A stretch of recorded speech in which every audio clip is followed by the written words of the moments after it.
He went from graduate intern to the most successful engineer in the sport. I'm Mackenzi Oliver, and this episode on Ready STEM Go, I'm talking about skills to accelerate your career with QUT Young Alumnus of the Year in 2012 and Triple Eight Engineering Team Manager, Mark Dutton. Welcome, Mark. Hey, Mackenzi. Thanks for having me.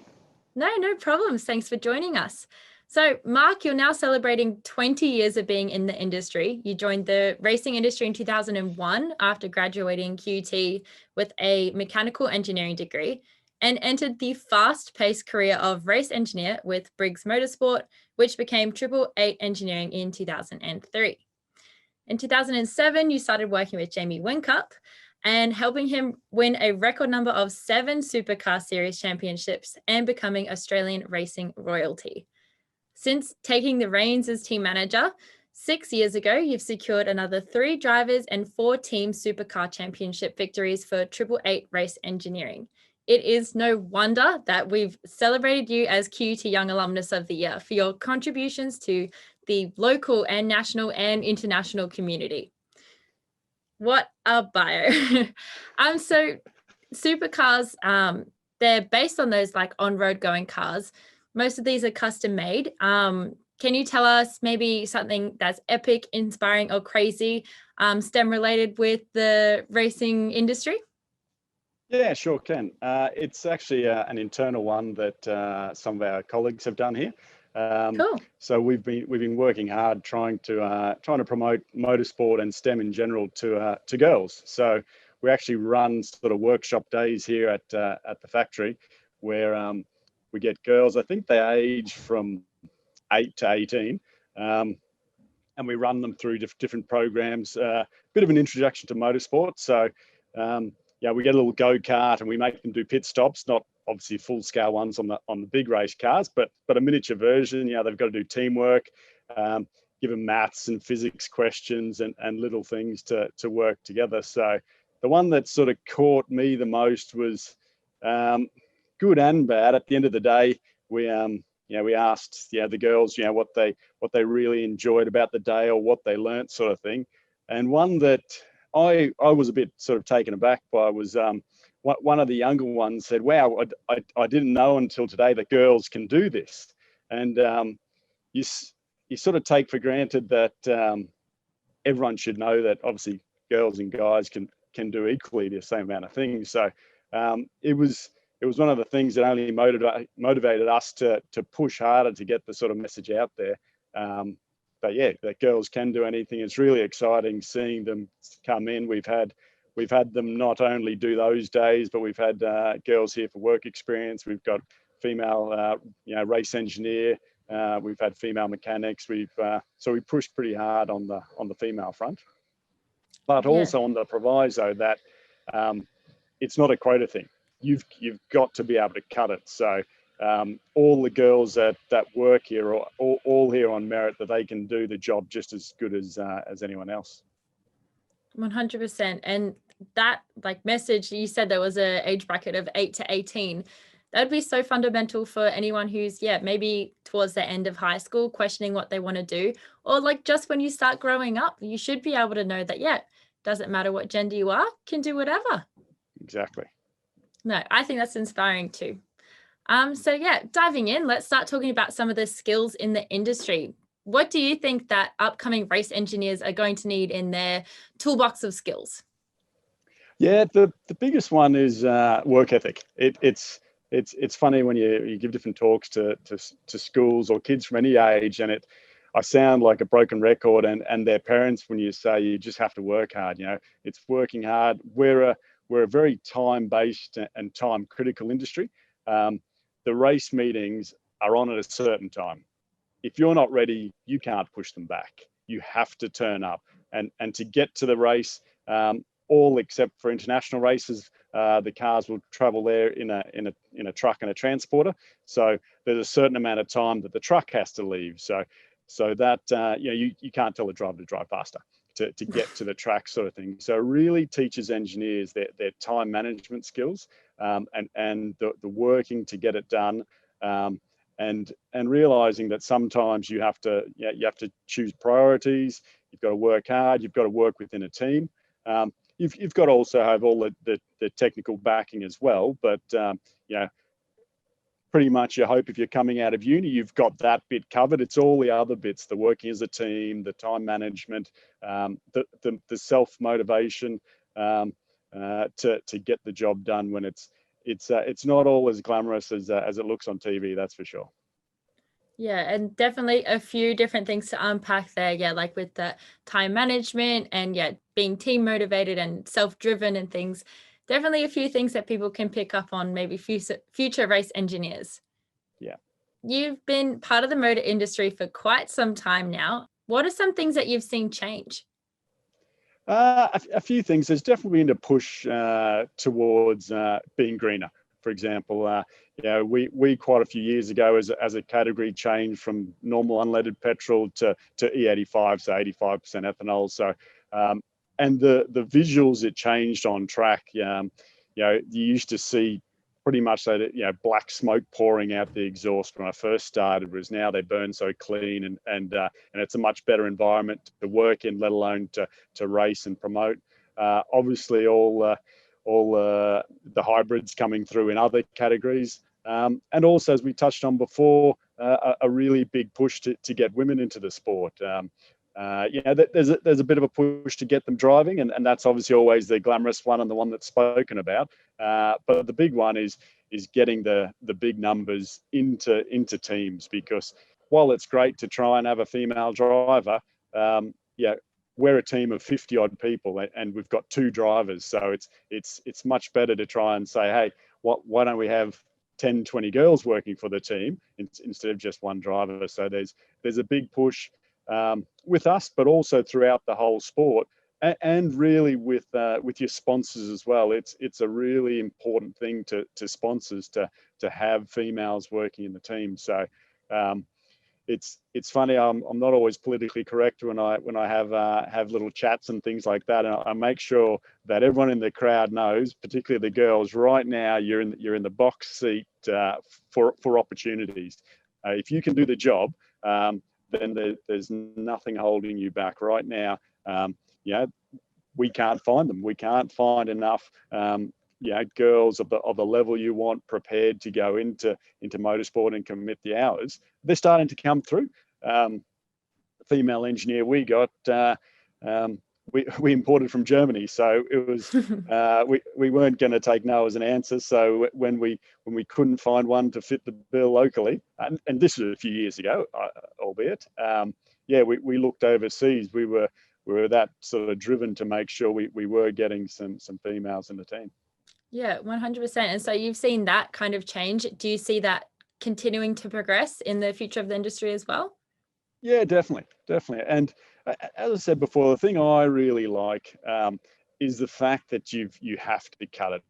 We're so busy and so everyone has to wear multiple hats, multitask.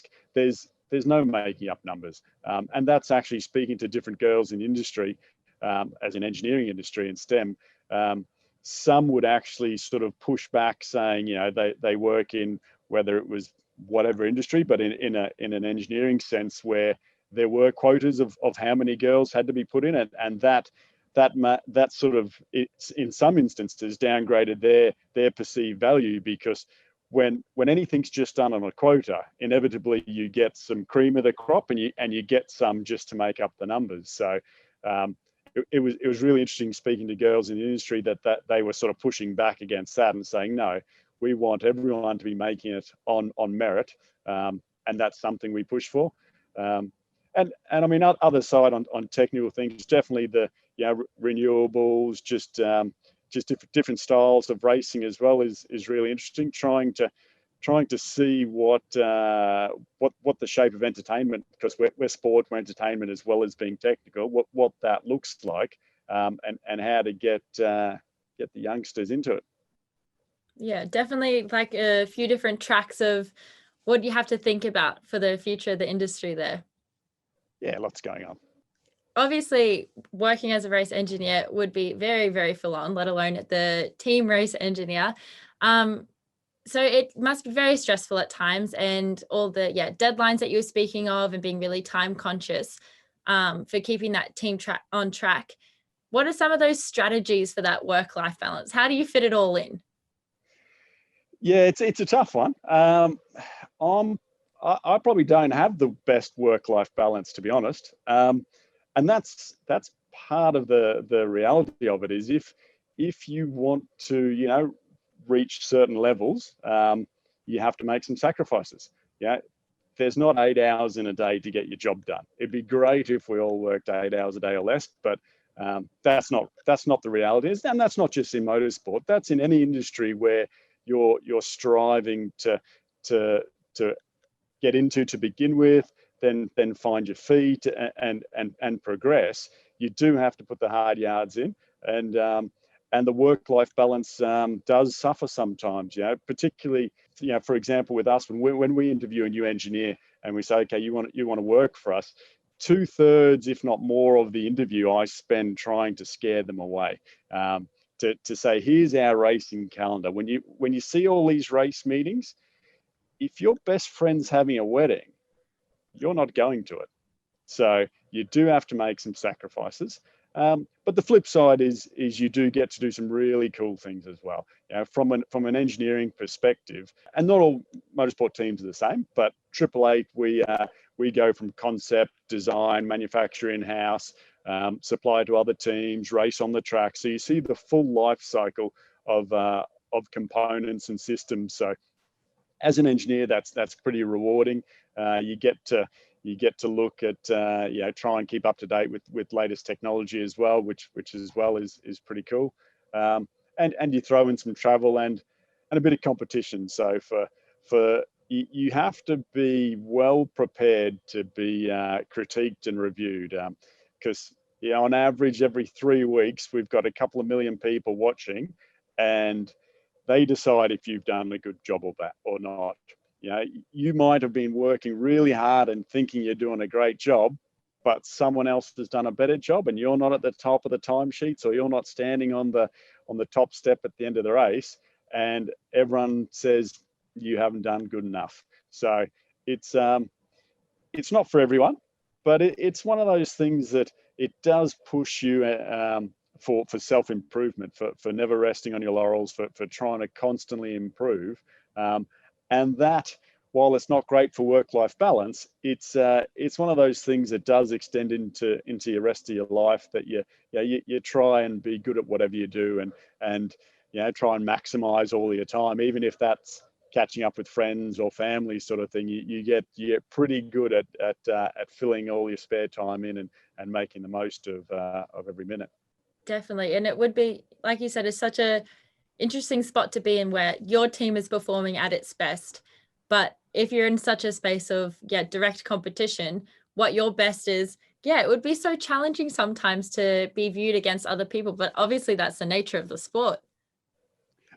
Exactly. And it's something that drives you to be better, and you see it in different ways throughout the world, and it pushes you to improve, which is what we need in an engineering field. Like it's only in recent years that your hybrids or your electrics really got sort of motivation behind them. And as soon as you get enough manufacturers in and the competition level raises, well, the efficiencies go through the roof, and all of a sudden they're not just a gimmick, they're something that's actually viable. And then you've got the combustion engine people saying, hey, don't forget us, we don't want to go anywhere. So then they're on a really big push to try and make the combustion engines ultra efficient and more efficient than ever. So I'm a big fan of competition, that it drives development and evolution. So ours is in a sporting way, but it's good to see in any engineering way, so you can just do things better. We all want a car that uses less petrol or goes further on its charge, or whatever the case may be. So a little bit of competition's healthy. Yeah, and those changes that are coming to cars that we see on the road often do start at your level. So it's interesting to hear how that competition almost filters down and reaches everyone. Yeah, definitely. And you get that with the relationships you have with the manufacturers. When you speak with them, you see how passionate they are about their product or brand or model. And so they're constantly sort of pushing to to improve theirs as well. So you do see the competitive nature rubbing off. Talking a little bit about the leadership position that you're holding at Triple Eight.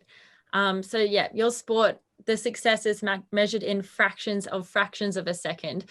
Obviously, sometimes that competition does drive you, but sometimes it must be pretty disappointing. How can it be? How does it feel sometimes? Or what are some of the strategies you use to keep up team morale and those perhaps moments of pretty strong disappointment? Yeah, exactly. I always try and look at the positive. So we've had some pretty disappointing races, and Bathurst 1000 is sort of our marquee event every year, and we've had some of that. Last year we were lucky enough to win it, but we've had some close calls. Oh, thank you, and some ones where it's just been such a tough slog all day, and it didn't go our way. But the team still didn't give up. No one raised a word against each other. Everyone worked in unison when it was raining and there was lightning and you were getting wet and something was going wrong with the car and you're fixing it and it's hot and someone's burnt. Yeah, there's just all of these things. But throughout 8 hours of non-stop racing, no one dropped the ball. Everyone did the best they could, pushed on. And that's the positive. And I always try and take that and say it straight away. You know, the car's crossed the line, the race is over. Everyone starts dropping their head in a bit of disappointment because it's over. We weren't able to pull it out of the bag. But on the flip side, you go, yes, we haven't got the goal, but how we performed as a team on the day was fantastic. We're going to learn from all the mistakes we've made so that we don't make them again. And that's the most important thing, to always learn from your mistakes.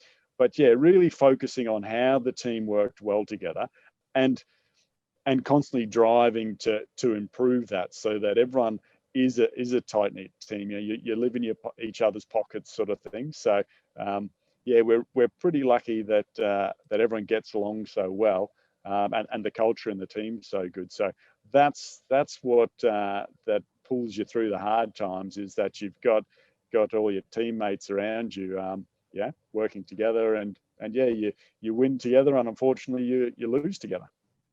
Yeah, and that, yeah, as you said, that tight-knit team culture is like really what, pulls you through in those times. But no, really interesting to hear. Well, that's nearly all we have time for. But before I let you go, what's one thing that you could go back in time and tell younger Mark if you could?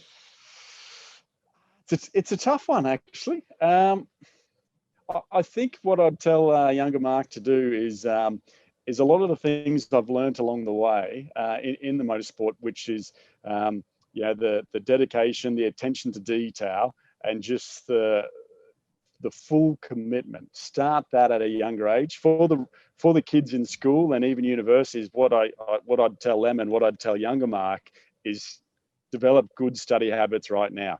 Even if school's easy and you're breezing through it, it's getting those study habits in place that will pay dividends for the rest of your life. So that's definitely something that the effort and commitment I've sort of learned and so you train yourself to do in this industry.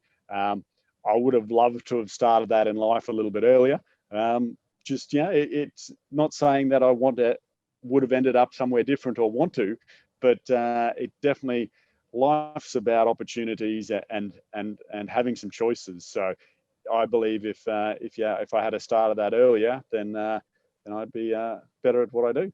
Awesome, and definitely a great insight as well. All right, so that's all for this episode of Ready STEM Go. Thank you for listening, and thank you again to Mark Dutton for joining us. Thank you very much for having me. All right, so make sure you subscribe to our channel and never miss an upcoming episode.